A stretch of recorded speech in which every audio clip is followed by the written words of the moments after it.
কি বললো কথাটা, যে আমাকে 5 কেজি আলু দেন, উপরের দিকে ঠেলা না দিয়ে 1 মিনিট সময় দেন, গ্যারান্টি দিচ্ছি আপনাকে দিয়ে ইংরেজি বলিয়েই ছাড়বো। যদি না বলাতে পারি কমেন্টে এসে গালি দিয়ে যায়।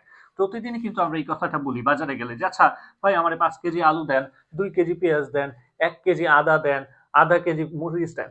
সারাক্ষণই কিন্তু আমরা বলি। এটা খুব সুন্দরভাবে আপনি বলে ফেলতে পারবেন এই ভিডিওটা দেখার মাধ্যমে। চলেন, কি বললাম, যে আমাকে 5 কেজি আলু দেন। তাহলে সবসময় মনে রাখবেন আমাকে কিছু দেন, তাই না? কোনো কিছু যদি আপনি চান যে আমাকে দেন, তাহলে আপনি বলবেন যে গিভ মি, এই যে দেন, তাই না?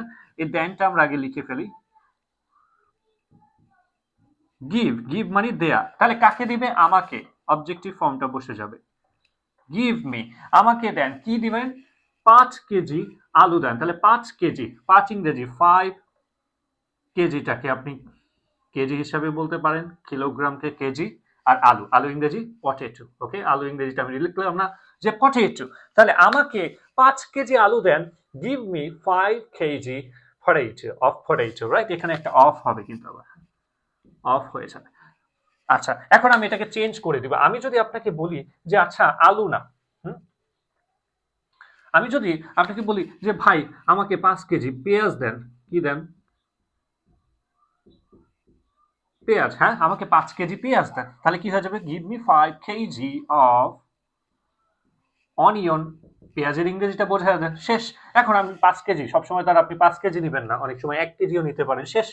বসা দেন 1 কেজি, তাই না? তাহলে এক এর ইংরেজিটা কি হবে? 1। বসা দেন এখানে, হয়ে গেল তো কথা। সিম্পল।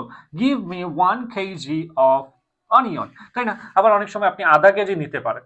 আধা কেজি, তাহলে হাফ কেজি। আধা কেজি ইংরেজি কি বলেন? হাফ কেজি বলতে হবে, বসে থাকলে হবে না। গিভ মি 1/2 কেজি অফ, যেটা আপনি আধা কেজি নেবেন সেটা, তাই না? আচ্ছা, এখন আমি সবকিছু মুছে দিলাম।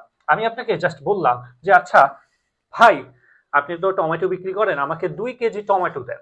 তাহলে কি হবে ইংরেজিটা?